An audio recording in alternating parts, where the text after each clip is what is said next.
Bueno, buenos días. Hoy me encuentro con el profesor Willington. Pues el profe me va a colaborar pues con la entrevista que pues le voy a realizar el día de hoy. El profe pues fue mi profesor durante pues el grado décimo. Él fue mi docente de filosofía. Bueno, profe, pues iniciando con la primera pregunta.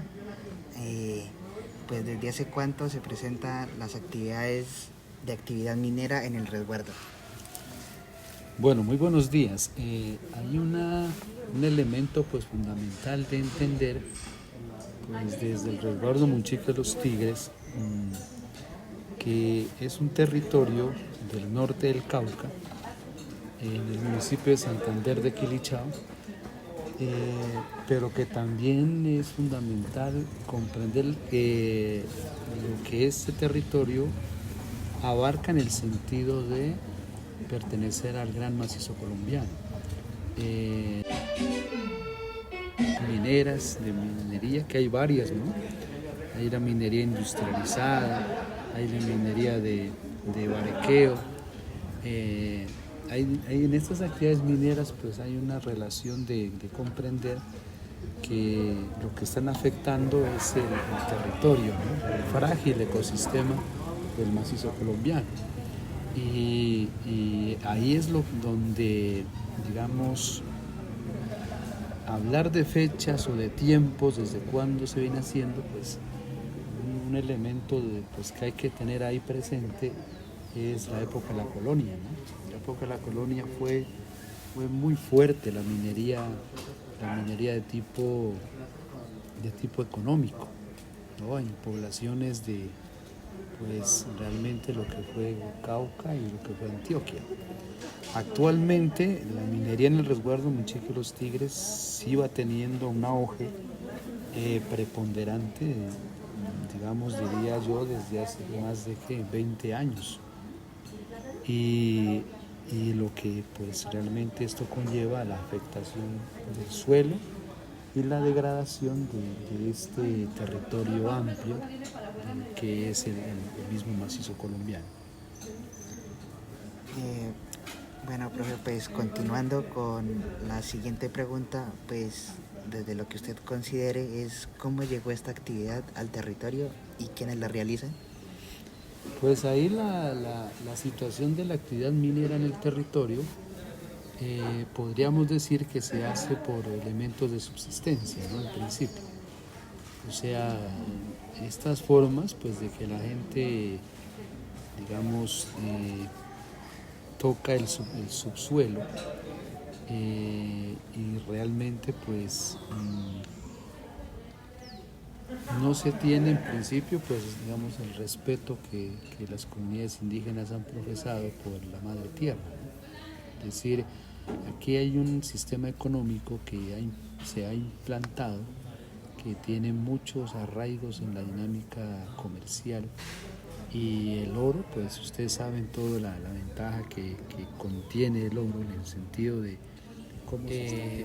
cómo se tiene, digamos, la dinámica del oro en el mundo, en la utilización.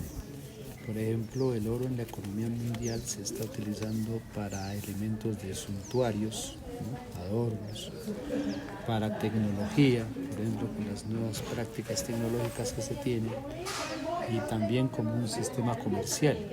O sea, el oro se conserva mejor que el dinero en su valor, ¿no? No es lo mismo tener dinero en papel que tener elementos construidos en oro, por ejemplo, lingotes, ¿no? Es un elemento de conservación de la riqueza de quienes la tienen en este mundo, ¿no? Demasiado.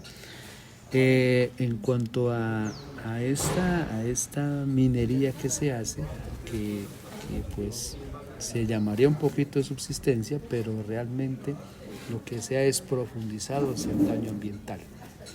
Estamos con un problema grave frente a la dinámica del agua dulce, que como ustedes saben el agua dulce en el planeta es muy escasa, ¿no? Solamente un 1% del agua dulce del planeta es la que está surtiendo a más de 7.500 millones de seres humanos.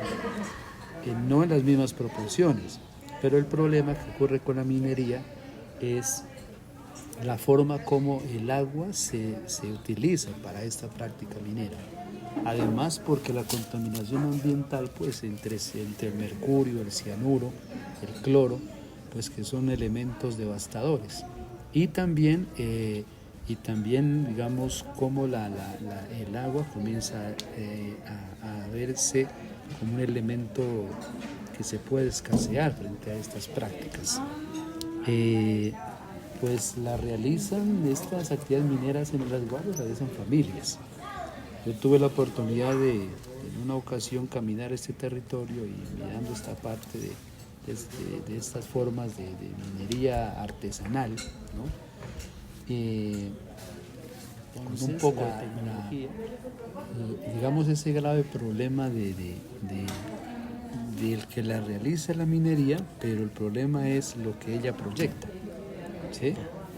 Proyecta en el sentido de que, por ejemplo, el Cauca es uno de los departamentos donde más del 70% del territorio está afectado por solicitudes mineras, ¿sí?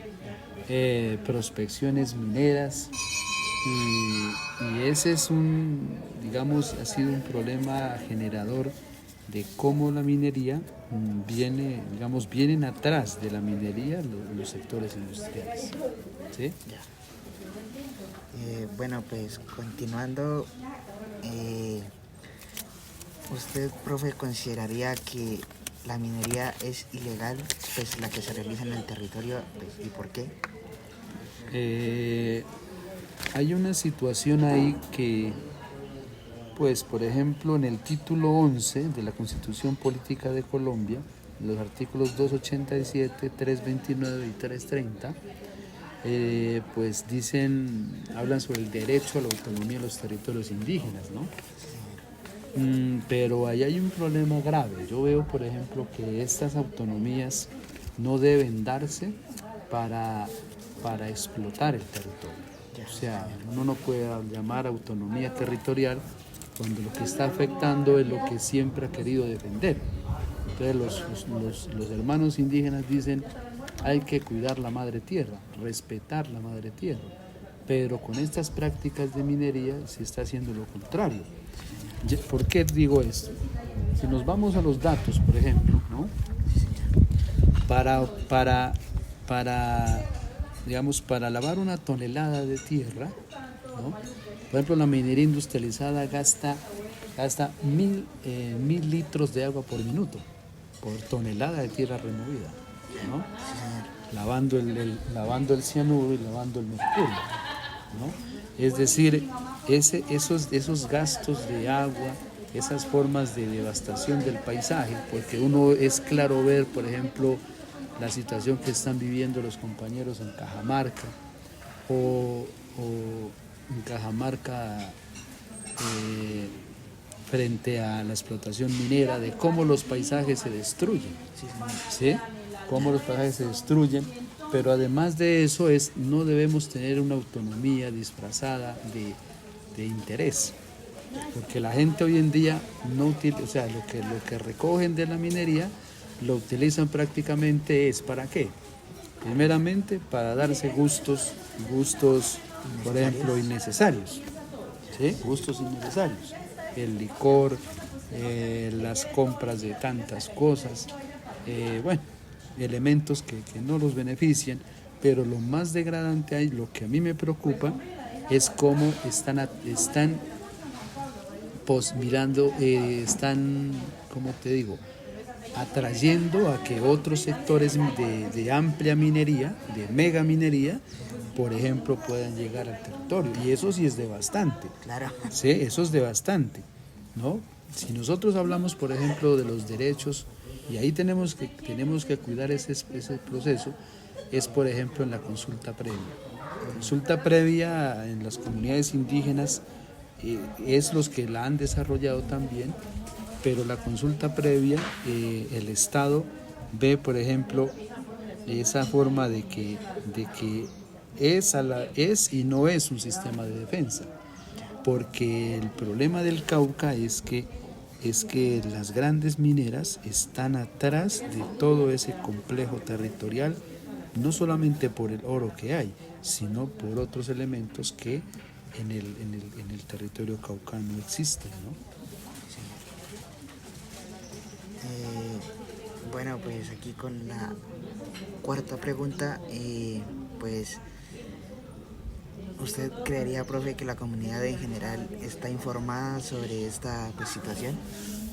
En lo que viví personalmente en el resguardo indígena Mochica Los Tigres, sí, la gente sabe lo que pasa, ¿sí? Todos saben. Es bueno recordar las asambleas que se hicieron, hasta donde uno pudo ver, se hicieron para detener este flagelo. Pero es netamente preocupante, por ejemplo, usted encontrarse más de 110 socavones, ¿no?, frente al Cerro Munchique, o sea, lo devastante que eso es con el elemento natural, ¿sí? Entonces la gente está informada y se han hecho procesos, por ejemplo, lo que, digamos, trabajos que se hicieron con el resguardo de canoas en Munchique para ir a detener la minería, lo que han hecho las autoridades indígenas, el cabildo, por ejemplo, para prohibir la minería, pero la situación ahí es que la gente no se detiene. Por algún tiempo lo hacen, pero por otros tiempos usted sabe que la ambición del oro es muy alta. Usted digamos, en esa parte, y eso da por las economías más fáciles, ¿no? Una economía fácil a través del oro, que no es, pues, digamos que en la minería de socavón no es, digamos, que sea fácil, pero sí, pues realmente la gente pues hace estas prácticas, sobre todo atrás de una economía en dinero, ¿no? Es decir, una práctica en dinero. Y eso ha conllevado a que el territorio comience a debilitarse. Uno, en el elemento natural, ¿no? El elemento natural. Otro, que está generando cierta descomposición social. Otro, que está diciendo pérdida de la identidad, o sea, la identidad indígena, el ser NASA, por ejemplo, comienza a perderse cuando realmente elementos externos comienzan a influir dentro del territorio, a entrar dentro del territorio desde elementos negativos. Entonces, la situación ahí es que el oro es muy comercial, ¿sí?, por los usos que al principio explicaba. Pero entonces, lo que hace falta es cómo concienciar, ¿sí?, a la gente, es decir, en el sentido de lo que se está haciendo es algo en contra de lo que uno profesa, que es el cuidado de la naturaleza, ¿no?, el respeto a la madre tierra. Esos elementos hay que, digamos, tener en cuenta, pero no solamente es estar informado, sino es qué acciones se deben hacer para detener esas prácticas, porque realmente eso puede conllevar a situaciones, digamos, más profundas y después incontrolables, ¿no? Incontrolables dentro de la cultura NASA, que es una cultura muy arraigada a la tierra, pero que la minería a veces está opacando. Sí. Bueno, pues aquí continuando con la entrevista, con la segunda pregunta. Pues, profe, usted, ¿cuáles son las principales o los principales efectos que ha tenido pues la minería ilegal sobre el medio ambiente en el resguardo? Pues la minería es que hay que hablar también es ilegal y también legal. Por ejemplo, hay que dar un punto de análisis primero, que la ley 685 del año 2001, que es la ley de minas en Colombia, ¿no?, la ley de minería en Colombia, abarca todo el territorio nacional. Pero la ley minera, la ley 685, la situación que ella tiene es que le ha dado mucho juego a la parte industrializada. Entonces hay por ejemplo, Anglo Gold Ashanti, Anglo American, la Sociedad Quedada, entre otras empresas mineras de corte internacional, la Zijin Mines, que es una empresa china, que anda atrás de lo que son las concesiones en el macizo colombiano. Entonces, por ejemplo, una concesión minera, ¿qué es? Por ejemplo, cuando a ti te dan una concesión minera, ¿no?, te están entregando el territorio para explotarlo 60 años. Ese es un problema grave, ¿cierto? Claro. Por ejemplo, sufrimientos que vienen teniendo los compañeros, por ejemplo, en diferentes partes donde hay explotación minera, que por ejemplo la mina La Colosa, ¿no?, en Tolima. La situación, por ejemplo, de la minería industrializada, que es una minería que ataca directamente todo lo que se encuentra. Todas las relaciones sociales las afecta. La minería ilegal, ¿no? Y esta minería ilegal, ¿qué ha hecho? Ha hecho realmente que la gente, como decíamos anteriormente, comienza a perder sus rasgos identitarios. O sea, su cultura, sus formas de ver la vida, ¿no? Sus formas que es muy reconocible en los nazas, relacionamiento con el universo. Pero entonces se está dañando la gran casa, claro, ¿no? O sea, estamos afectando la gran casa. Sí, no solamente la casa nuestra, sino el gran espacio. Sí, porque usted se imagina donde las reservas de agua comiencen a escasear. Entonces, usted no se puede comer el oro, no. ¿Cierto? Claro. Sí, no se puede comer el oro. Entonces, la situación ahí es también esta minería ilegal, ¿cómo la detenemos? También con educación. Es bueno que las dos instituciones del resguardo Muchica y Los Tigres sigan haciendo el trabajo de ayudar a que el territorio se conserve también desde la práctica y la práctica teórica.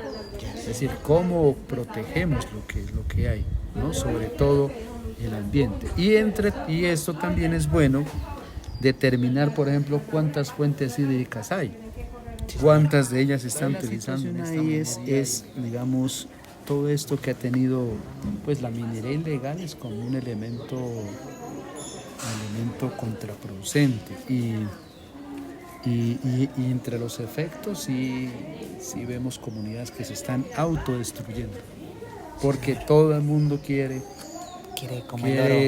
hacer, por ejemplo, estar explotando el recurso, ¿no?, el oro. Claro, ¿sí? Señor. Entonces, hay dos elementos ahí. El uno, sí hay que entender que la minería industrializada hay que ponerle el rasgo. Ellos van en fases de exploración y en fases de explotación. Sí, señor. Entonces, la exploración, lo que el Estado le da juego, pues para ellos estarse ahí, y explotación son las concesiones mineras. Pero en la gente, esa práctica, cómo llegar a que es bueno, por ejemplo, pensarse en que el cabildo pida leyes que detengan la práctica de la minería que se hace en los territorios indígenas. Ya. Pero entonces ahí con lo que usted dice, o sea, ¿cómo harían para que el cabildo pueda expedir esas leyes? O sea, ¿cómo hace para que la comunidad las entienda o las pueda, pues sí, como entender? Pues, digamos, cuando uno revisa la frase autodeterminación, ¿sí?, los pueblos tenemos derecho a autodeterminarnos. Eso dice la ley, dice los derechos de Argel, ¿no? Pero en la autodeterminación es como yo también al interior del territorio me autodetermino. Es decir, ahí es donde yo puedo fijar, por ejemplo, que las leyes se cumplan. Es decir, que yo haga una ley al interior del resguardo del territorio para que la asamblea apruebe una forma de autoridad frente a detener una acción minera. O sea, hay que hacer cosas al interior. O sea, el principio, hay que aplicar el principio de autodeterminación al interior de las comunidades. Sí, señor. ¿Sí? La otra es cumplir los mandatos. ¿No? Los mandatos que las comunidades indígenas han profesado, que entre los más importantes es el cuidar el territorio. Sí, señor. Cuidar el territorio, ¿no? Entonces, para que para que las prácticas, aprovechar las leyes de origen, por ejemplo, ¿no? Sí, señor, claro. Aprovecharle el mandato, el gobierno propio, que es gobernarse, pero desde un elemento de relación con la naturaleza. Con la naturaleza, sí, señor. Bueno, pues continuando, profe, profe, ¿usted de qué manera cree que se ha afectado la minería a las fuentes de agua, fauna y flora? Pues prácticamente en la destrucción. Sí, Sí, contaminación, destrucción y en esa parte, digamos, el artículo 58 de la Constitución Política, ¿no? sí, señor. De 1991, habla sobre una constitución ecológica, ¿sí? Es decir, la función ecológica es la propiedad y participación ambiental que tienen el derecho los pueblos indígenas. ¿Sí? Entonces, por ejemplo, yo diría que hay que aprenderle mucho a la constitución del hermano país del Ecuador, que ellos tienen un artículo especial donde dice derechos de la naturaleza. Nosotros, o sea, no podemos hablar de la destrucción de flora, fauna y fuentes hídricas si no vemos atrás que en la ley colombiana debe existir los derechos de la naturaleza, que en la ley hablando de constitución, ¿no? Sí, sí. Pero también en la ley propia de los pueblos indígenas se hable de que la naturaleza tiene derechos. Sí, y es que nosotros estamos viendo a la naturaleza como la despensa económica, ¿no? Sí, y nos creemos los dueños de ella, cuando sí, es al contrario. Somos una partecita de la gran red que es la tierra. Sí, entonces, lo que sí hay que hacer ahí es cómo gestar procesos en donde los derechos que tiene la madre tierra se respeten. Ya. ¿Sí? Y sí, no siga habiendo destrucción de flora, fauna, porque eso es el desastre y como lo dice el presidente Petro, la desaparición de la especie humana, porque a eso vamos, así como vamos a desaparecer. Ya, sí, señor. Bueno, pues, profe, ¿usted cree, o sea, cómo ha impactado la minería en la vida cotidiana y las tradiciones culturales del pueblo? Claro, ahí ya lo hemos manifestado, ¿no? Sí, señor. Y eso, pues, la minería, al igual que la religión, ha comenzado a soscavar, a penetrar el nervio de la vida cultural. Sí, señor. ¿Sí? Uno, la pérdida de la identidad. Otro, que la gente ya, en esta parte, la gente ya no está practicando sus tradiciones. Sí, señor. ¿Sí? Ya, por ejemplo, ya hacer los rituales, ¿no? Rituales mayores, rituales menores, ya la gente, ya uno ve población indígena ya menos, sí, menos arraigada en su cultura, inclusive hasta en su lengua, que es importantísima, por ejemplo, en las manifestaciones artísticas, y eso tiene que ver mucho la dinámica de seguir estos, o sea, de estar dentro de estos modelos económicos que lo que buscan es depredar el medio ambiente, acabarlo y acabar de paso con las culturas y meterlas en un escenario más de esclavitud, ¿no? Y en eso pues también la culturización, porque no es mentira que muchos comuneros indígenas hoy quieren parecerse a unos prototipos de gente que no son de su cultura. Sí. Y en eso tiene que ver mucho la tecnología, y cuando la gente maneja mucho dinero comienza a comprar elementos o a vestirse con elementos que no son de su cultura, ¿no? Sí, y eso es un irrespeto a la madre tierra.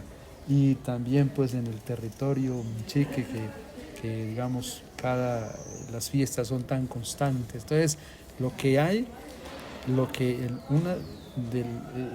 los Nazas son el segundo pueblo más indígena, más numeroso en Colombia, pero estas prácticas nefastas están comenzando también a hacer que el indígena deje de ser indígena, así exista. Y es por la dinámica de parecerse a otros que no son de su cultura. De la cultura. Bueno, profe, continuando, ¿usted cree que se han presentado conflictos dentro y fuera de la comunidad pues por esta actividad? Claro que sí. Claro, esto ha conllevado a que inclusive hay territorios indígenas donde ya aparecen otras culturas, ¿no? Por ejemplo, mestizos, Sí, ¿no? señor.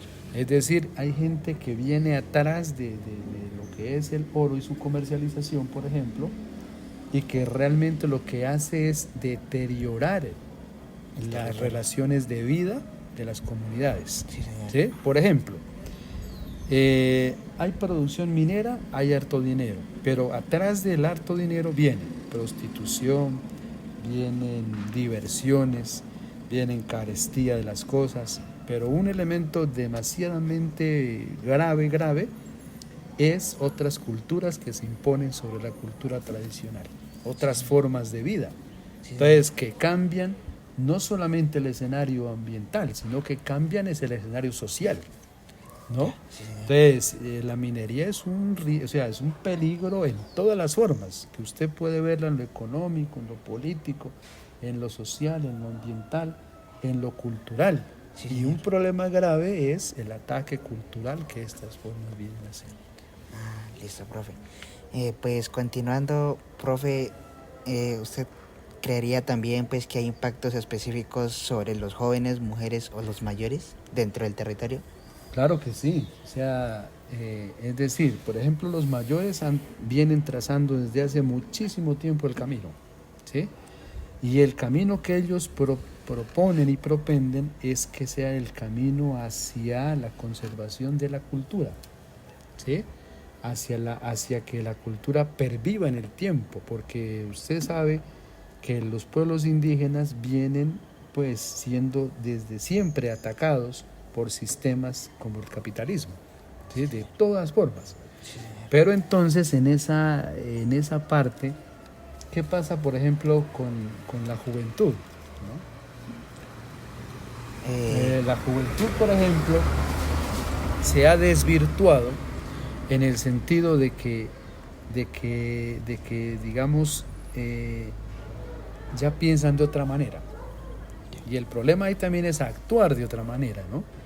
Entonces, el dinero fácil lo que ha hecho la gente es cambiarle sus formas de pensamiento tradicional, ¿sí? Sí, señor. El elemento tecnológico o las formas de vida, como hemos dicho, la televisión, los medios masivos de comunicación, lo que han hecho es cambiarle a la gente su manera de pensar. Y no solamente los indígenas, en todas las culturas. ¿Sí? Sí, señor. No estamos en una independencia, en una dependencia, hasta de pensarnos, porque ahí hay un grave problema general. Nos han borrado la memoria, y ese sí es un problema gravísimo. Sí, señor. Bueno, pues aquí continuando con la tercera. Ya, profe, ya nos quedan estas dos y ya con eso concluimos. Pues continuando con la tercera pregunta, profe, ¿usted qué acciones creería usted que ha tomado la comunidad para enfrentar esa problemática? Primeramente, muy pocas. Esas acciones, digamos, muy pocas en el sentido de que hace falta más trabajo comunitario, ¿no? Entre todos los actores de la comunidad para detener el problema de la minería, como lo hemos manifestado anteriormente. Listo, profe. Y con la segunda pregunta, ¿usted cree, profe, que la Guardia Indígena o las autoridades tradicionales han intervenido pues de alguna manera? Sí, claro, la Guardia Indígena y las autoridades, lo que me he dado cuenta es en la manera de algunos, ¿no? Algunos gobernantes sí han sido muy concienzudos en el sentido de que hay que detener este flagelo. Y la Guardia Indígena en el accionar. Aunque estas formas de economía diferente y nefasta ha hecho que entre la misma gente se vivan problemas, ¿no? Se tengan rivalidades, ¿no? Y que el uno defienda lo que ha hecho y no le importe que realmente se debe a la tierra. Ya, sí, señor. Profe, con respecto a usted, pues también creería pues que los gobiernos han recibido apoyo por parte de alguna organización como lo es una ONG o entidades externas pues para enfrentar la minería ilegal.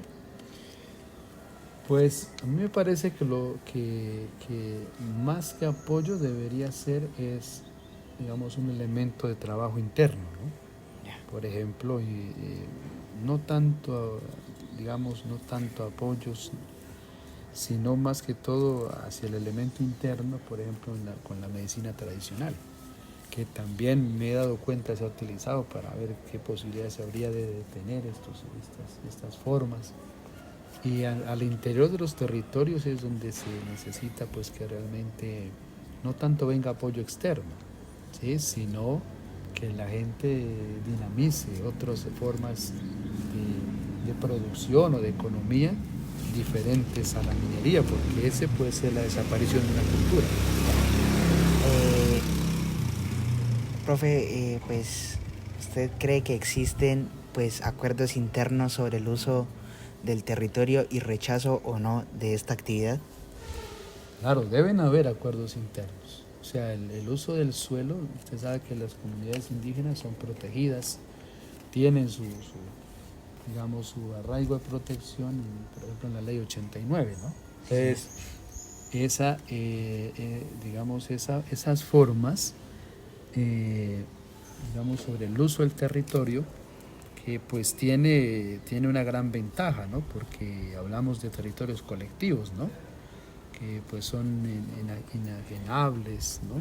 Que son imprescriptibles. O sea, esas formas que son inalienables, ¿no? O sea, esos conceptos que digamos los han vuelto realidades las poblaciones indígenas, eso les ha permitido realmente pervivir, ¿no? Ya que pues cuando se dice que el territorio no es la tierra no es de la persona, sino que es de la colectividad. Ya, pues profe, ya prácticamente estamos culminando pues la parte de esta entrevista. Y con la cuarta pregunta, bueno, con la primera y la cuarta pregunta, profe, ¿qué espera usted que ocurra con la minería en el resguardo en los próximos años? Pues de seguir así, digamos, es la condena a desaparecer, no solamente el territorio indígena, sino todo territorio. Sí, el macizo colombiano está amenazado por la minería. Sí, señor. Realmente eso es impresionante, todas las solicitudes mineras, concesiones, de todo, que realmente se está haciendo en el territorio del macizo colombiano. Si eso sigue así, pues estamos, como dijimos anteriormente, condenados a desaparecer. Y los resguardos indígenas, que deben ser los protectores, cuidadores de la madre tierra, pues también mucha gente sin hacer, mucha gente que no hace estas prácticas, pues otros hacen para que también entre todos el problema sea más grave, ¿no? El problema de pérdida del elemento ambiental. Listo, profe. Con la segunda pregunta, pues de la cuarta, profe, ¿qué soluciones creería usted que podrían aplicarse desde la comunidad? No, pues soluciones las que hemos manifestado, ¿no? Primeramente, la solución del autodeterminismo, la solución de aprovechar los gobiernos de origen, la ley de origen, el gobierno propio, para defender, digamos, proyectar la defensa del territorio, revitalizar la lengua ancestral, que eso es una forma de resistir también, la educación desde las mismas en la familia y la educación en la escuela para hacer que el territorio, para proteger el territorio, el avance de la medicina tradicional y muchas condiciones culturales que la gente puede hacer. Bueno, listo, profe. Con la tercera pregunta es más que todo, pues, ¿qué mensaje le gustaría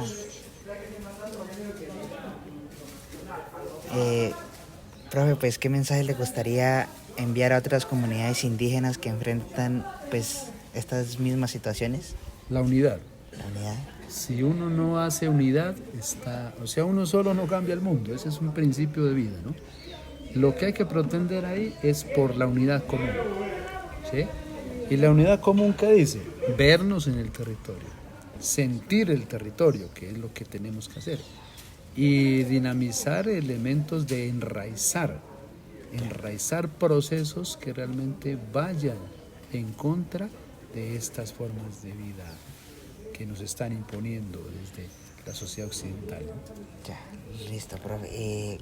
¿Cuáles fueron las principales razones políticas y sociales que llevaron a la convocatoria de la Asamblea Nacional Constituyente en Colombia en 1991?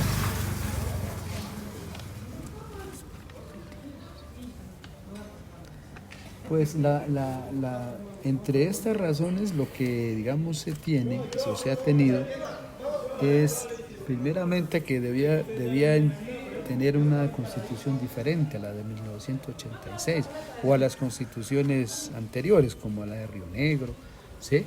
Constituciones que realmente vinieron a ser muy serviles de las castas privilegiadas en el país, que aunque la Constitución del 91 sí reconoce los territorios indígenas o a los indígenas como sujetos de derecho, ¿no? Pero realmente no es una Constitución que haya servido o sea, fue muy acertado, ¿no? su logro, pero también en algunas formas ha sido como se quedó en contra también. Por ejemplo, en la situación del agua, ¿no? Antes el agua se tenía como un derecho, con la Constitución vino a darse como un servicio. O sea, muchas formas el capitalismo permeó la Constitución de 1991, aunque ella sí defiende elementos constitucionales realmente importantes que van, por ejemplo, a favor del pueblo, como por ejemplo la consulta previa, o como por ejemplo las acciones de tutela, o como por ejemplo las consultas populares, ¿no? Hay elementos que sí han sido realmente de interés, pero otros pues también, digamos, bueno, en su mayoría la Constitución colombiana sí defiende, digamos, como el interés de la nación, y hoy en día, por ejemplo, pues tenemos el privilegio de los campesinos de ser reconocidos como sujetos de derecho. Entonces la Asamblea Nacional Constituyente fue ese impulso a hacer un cambio más a los intereses de la población más vulnerables del país. Pues listo, profe, en esta parte final de la entrevista, profe, ¿le gustaría agregar algo más? Pues lo que sí es de que no solamente quede como una entrevista, sino que algunos elementos de los que se han manifestado aquí se vean como un llamado a la protección del macizo colombiano, a que reconozcamos el macizo colombiano como la gran casa, a que comencemos también a desligar fronteras, ¿no? Que no es solamente que el territorio indígena, que el sector campesino, el sector afro, el sector urbano, no, sino que la gran casa se llama macizo colombiano, y si no propendemos por defenderla, por proteger esta gran casa, pues nos estamos quedando sin el gran hábitat, ¿no? Que es el que nos mantiene y nos protege en estas formas de relación de vida. Listo, profe. Profe, usted pues me autoriza a utilizar esta información pues con fines académicos, respetando su identidad y de la comunidad. Claro, lógicamente, pues de mi parte, ¿no? De mi parte, de manera personal, sí, claro. No puedo decir de una comunidad, pero sí, de manera personal, pues es realmente importante que la palabra también fluya, ¿no? Y camine en el sentido de apoyar elementos de trabajo en formas que sean dignas digamos, de alimentar o de llegar a fortalecer términos como conservar los procesos que se viven en las comunidades, conocerlos y proteger y digamos, ser artífices de más trabajos, de más unidad en los territorios. Listo, profe, le agradezco su atención y gracias por su tiempo, profe.